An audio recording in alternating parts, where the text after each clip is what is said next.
ఇలాంటి పరిస్థితి మళ్ళీ రానివ్వకుండా చూసుకుంటా పెళ్లికి రెడీ అంటూ షాకింగ్ కామెంట్స్ తో మన ముందుకి వచ్చేసిన శ్రీజ కొనిదెల. శ్రీజ ఇప్పటికే సోషల్ మీడియాలో తన పెళ్లి వార్తలపై వస్తున్న వాటిని తట్టుకోలేక ఏకంగా సోషల్ మీడియా అకౌంట్ ని డీయాక్టివేట్ చేస్తూ వచ్చేసింది. నిహారిక రెండో పెళ్లిపై నాగబాబు స్పందిస్తూ వస్తున్న కాంట్రవర్సీస్ కి చెక్ పెడుతూ వచ్చేశారు. నిహారిక మొదటి పెళ్లి మేము అనుకుని చేశాం, కానీ అది సరిగ్గా లేకపోయింది. ఇప్పుడు తను ఎవరిని చేసుకున్నా రెండో పెళ్లికి సిద్ధమైన దానికి మేము అంగీకరిస్తాం. తన కష్టాల్లో తనకి తోడుగా నిలుస్తాం. అలానే తన సినిమా హిట్ అండ్ ఫ్లాప్ అని ఏమీ మేము బాధపడం.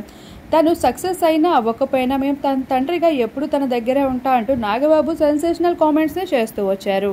ఇక అందులో భాగంగానే శ్రీజ కొనిదెల సైతం నిహారిక పైన అలానే తనపైన వస్తున్న పెళ్లి వార్తలపై చెక్ పెడుతూ స్పందిస్తూ వచ్చేసింది. అమ్మాయిలు తనకి నచ్చిన జీవితాన్ని అనుభవించే హక్కు ప్రతి ఒక్కరికి ఉంది. వాటన్నిటిని ఖండించి ప్రశ్నించే హక్కు ప్రజలకి ఏమాత్రం లేదు. పర్సనల్ లైఫ్ కోసం వ్యక్తిత్వాల కోసం మాట్లాడే అధికారం కూడా లేదు. ఇక తను రెండో పెళ్లి చేసుకుంటానన్నా చేసుకోవడానికి ముందుకు వచ్చిన నేను ఎప్పుడూ చెల్లెలికి సపోర్ట్ గానే ఉంటా అంటూ స్పందించింది.